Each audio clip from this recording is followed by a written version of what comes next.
Assalamualaikum dan salam sejahtera. Saya Asim Hassan. Ini Awani Borneo. Berikut tajuk utama untuk malam ini.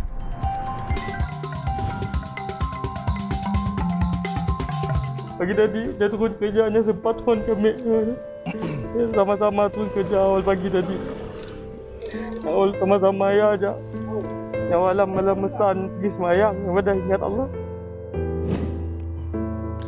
Polis klasifikasikan kes tembak di TUDM Kota Samarahan sebagai kes bunuh.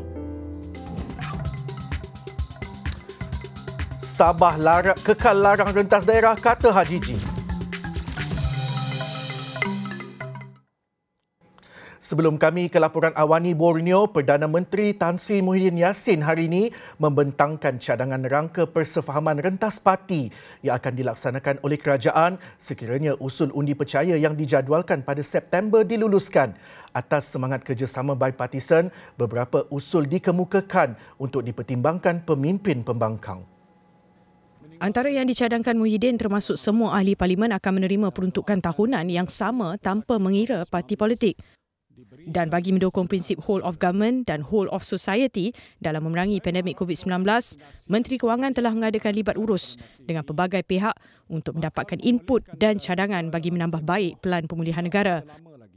Muhyiddin juga menegaskan sekiranya kerajaan berjaya mendapatkan sokongan bipartisan di Dewan Rakyat dan Dewan Negara dengan lebih majoriti 2/3, suatu rang undang-undang pindaan perlembagaan untuk menghadkan tempoh jawatan Perdana Menteri kepada 2 penggal sahaja dan rang undang-undang anti lompat parti akan dibentangkan di Parlimen. Kerajaan juga bersetuju untuk melaksanakan undi 18 tanpa menunggu pelaksanaan pendaftaran automatik. Dan sebagai pengiktirafan kepada peranan parti pembangkang yang mempunyai jumlah perwakilan yang hampir seimbang di Dewan Rakyat, Ketua Pembangkang akan diberikan saraan dan kemudahan yang setara dengan seorang Menteri Kanan. Sekiranya semua cadangan kerjasama bipartisan ini dipersetujui, sidang khas Dewan Rakyat akan diadakan untuk membentangkan usul undi percaya kepada Perdana Menteri. Seterusnya, polis mengklasifikasikan kes insiden tembakan di Kompleks Kuadran 330 TUDM Kota Samarahan sebagai kes bunuh dan disiasat di bawah Seksyen 302 Kanun Keseksaan. Timbalan Pesuruhjaya Polis Sarawak Macha Atta dalam kenyataan memaklumkan motif dan punca kejadian masih dalam siasatan. Hasil siasatan awal mendapati kejadian melibatkan 4 anggota TUDM yang bertugas di Balai Pengawal Handau. Ketika kejadian, salah seorang anggota iaitu suspek merampas senjata api dari tempat simpanan senjata api Balai Pengawal. Salah seorang anggota lain cuba menenangkan suspek namun ditembak di bahagian perut. Suspek kemudian masuk ke bilik rehat dan menembak seorang lagi anggota TUDM di bahagian sisi dada sebelah kanan menyebabkan mangsa mati di tempat kejadian. Seorang lagi anggota turut ditembak di bahagian belakang sebelum suspek menembak dirinya sendiri di bahagian bawah dagu menembusi otak dan maut di tempat kejadian.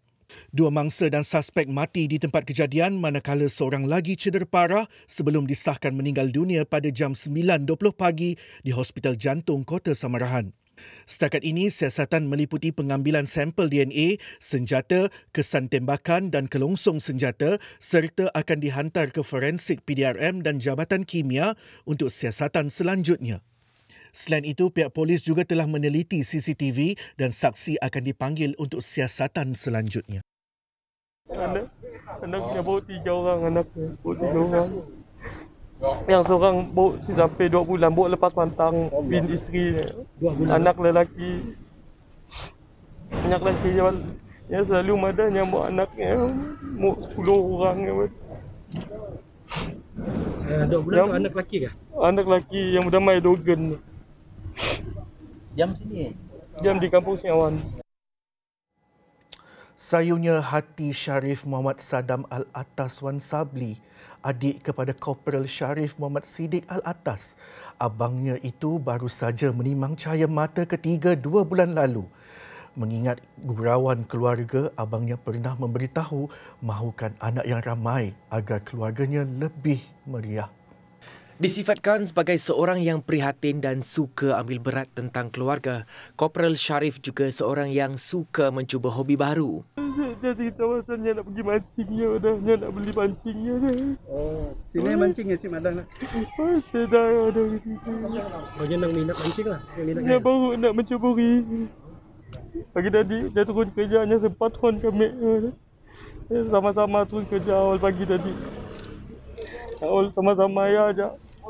Yang malam mesan pergi semayang. Yang dah ingat Allah. Aku lupa sayang. Aku lupa sayang.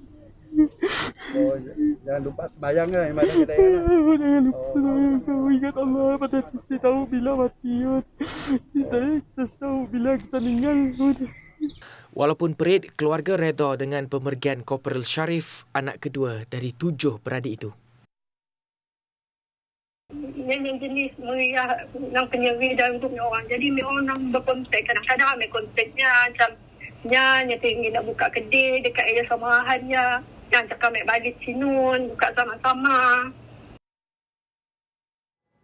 Itu pula merupakan hasrat arwah Korporal Udara Muhammad Ihsan Sahamat. Dia mahu buka bengkel motosikal sambil mengajak kakaknya Hanisah Sahamat sebagai rakan kongsi. Malah Allahyarham juga mahu Hanisah pulang ke Samarahan dan sama-sama mengusahakan bengkel motosikal. Semua hasrat Allahyarham itu disuarakan Hanisah ketika dihubungi Awani Borneo. Menceritakan lebih lanjut, Hanisah yang kini bekerja di Kuala Lumpur terkejut apabila mendapat tahu berita mengenai kehilangan adik tersayang. Sambil menyifatkan Allahyarham seorang yang ceria sepanjang hayatnya, sudah pasti telatah Muhammad Ihsan yang sering menyerikan keluarga pasti dirindui. Masa dalam kejadiannya, adik kami forward berita pasal yang kejadian dalam kampnya, pasal tidak wartawan semua dilarang masuk lah, semua ditutup apa semua. Terus kami pelik lah. Selalunya dapat berita macam tu ni yang selalu meriah dalam grup family, madam tu ke apa, ada info-info lain-lain lah. Jadi kami dah sesedar hati. Ambil madah dengan ambil call mek abang kami, madah kenanya senyap. Selalu mendapat macam tu walaupun yang melibat, sebab kami langgar gambar yang dalam first news keluar ya, gambarnya memang tempat kerjanya. Lepas tu kami tahu tempat kerjanya memang Sidak kat Sia memang si Rami.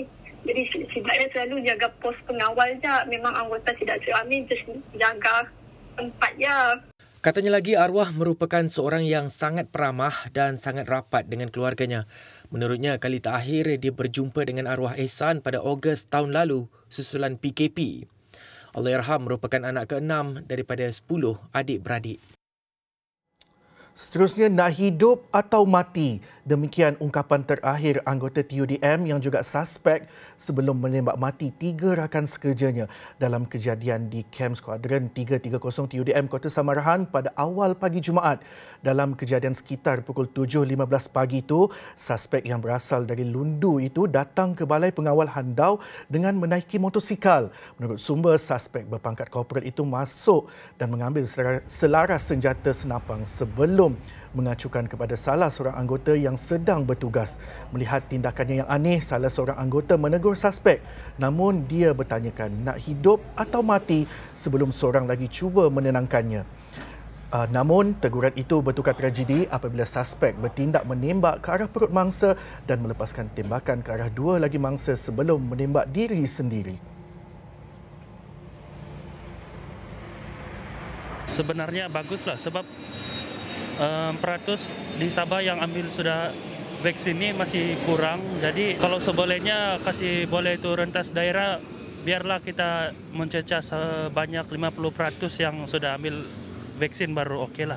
Kalau macam kemarin kes 2000, kalau macam tu memang ada peningkatan lah kes untuk beberapa minggu ni. Jadi memang sepatutnya lah untuk tidak membenarkan lintas daerah tu. So nanti tambah merebak lagi, kes pun boleh meninggi lagi.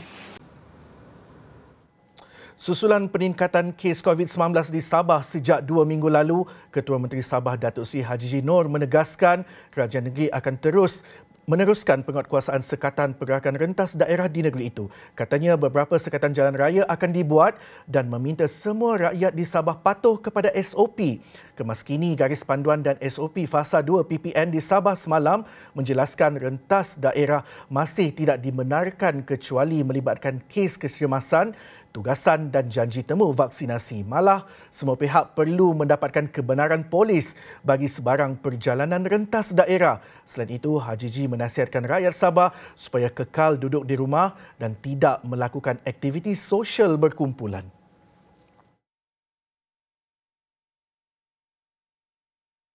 Tinggal di Sungai Udin, Merotai.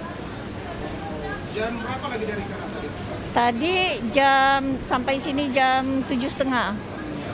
Sepatutnya dia boleh masuk, tapi hari ini jadwal tu dia tukar mengikut masa.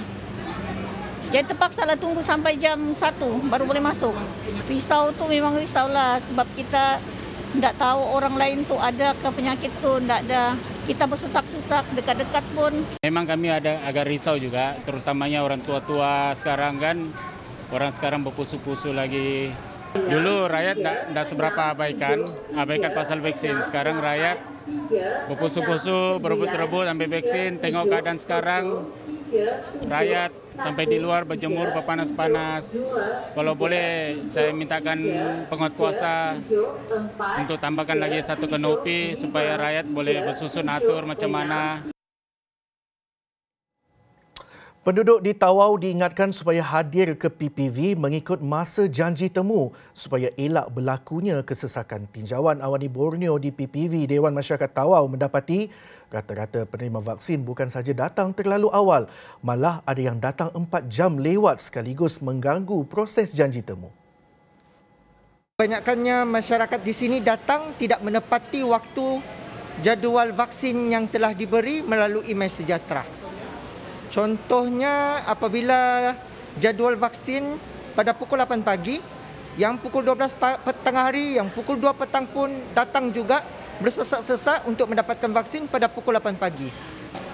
Kesesakan begini berlaku sejak 2 hari yang lalu, di mana apabila berlaku ada isu-isu yang mengatakan memerlukan dos kedua yang lengkap untuk masuk dine-in ke permis-permis kerajaan, ke masjid.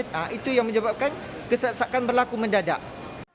Menurut Jamli lagi, pihaknya mendapati ada juga yang hadir kerana beranggapan mereka boleh merentas daerah selepas menerima vaksin. PPV Dewan Masyarakat Tawau mencatatkan 2,134 penerima dos pertama pada Rabu, manakala 2,013 penerima vaksin dos kedua pada Khamis. Seterusnya, Ahli Parlimen Kota Kinabalu Chan Fung Hin menggesa Kementerian Pendidikan KPM mempertimbangkan semula cadangan pembukaan sesi persekolahan pada 1 September ini. Ujarnya KPM seharusnya tidak mengambil keputusan terburu-buru memandangkan angka kes positif seluruh negara masih tinggi. Malah Kota Kinabalu juga masih merekodkan jumlah kes positif yang tinggi dengan 635 dilaporkan pada Khamis. Memetik kenyataannya, Chan menambah lebih membimbangkan apabila 85 guru di seluruh negara masih belum menerima vaksin COVID-19. Katanya Menteri Kesihatan sebelum ini memaklumkan bahawa semua guru akan menerima sekurang-kurangnya 1 dos vaksin sebelum sekolah dibuka pada September ini. Namun timbul persoalan bagaimana dengan pihak lain dalam sektor tersebut, termasuk pengendali kantin, pemandu bas dan pengawal keselamatan. Sehubungan itu, pelajar masih terdedah kepada jangkitan kerana mereka masih belum menerima vaksin. Justru KPM perlu mempertimbangkan semula pembukaan sekolah pada 1 September ini dan memperkukuh proses pengajaran dan pembelajaran di rumah PDPR. Juga bagi ibu bapa, penangguhan sesi persekolahan itu perlu sehingga jumlah kes menurun. Kebimbangan mereka itu ada asasnya. Awani Borneo kongsikan suara hati mereka. Rata-rata ibu bapa yang kami temui di Tawau belum bersedia menghantar anak mereka ke sekolah. Mereka rasa ketika ini lebih selamat untuk anak mereka meneruskan pengajaran dan pembelajaran di rumah PDPR berbanding ke sekolah. Tutup dulu sementara, ya, sebab kita ada pilihan lain kan. Orang cakap kita ada PDPR tu online. Wajarnya buat kalau begitu daripada kita buka. Kita tahulah kan budak-budak sekolah ni diorang pun tahu juga, cuma susah sikit mau kita elakkan. Tidak kurang juga yang bimbang dengan risiko jangkitan kerana anak mereka dan sebahagian warga sekolah yang belum divaksin. Lebih membimbangkan bila terdapat asrama sekolah yang dijadikan pusat kuarantin kepada pesakit COVID yang tidak bergejala. Kebimbangan saya sebab anak saya bersekolah di MRSM Tawau. Lepas tu sekarang pusat rumah sekolah diorang tu dibuat tempat untuk kuarantin. Jadi memang kerisauan tu memang betul-betul membimbangkan lah. Walaupun orang bilang pusat tu tempat sekolah tu bilang dia positif tapi tak bergejala. Untuk rekod daerah Tawau pada Khamis mencatatkan kes jangkitan baru berjumlah 178 kes. Baiklah, laporan itu mengakhiri Awani Borneo untuk hari ini. Terus patuh SOP. Salam hormat, saya Asim Hassan.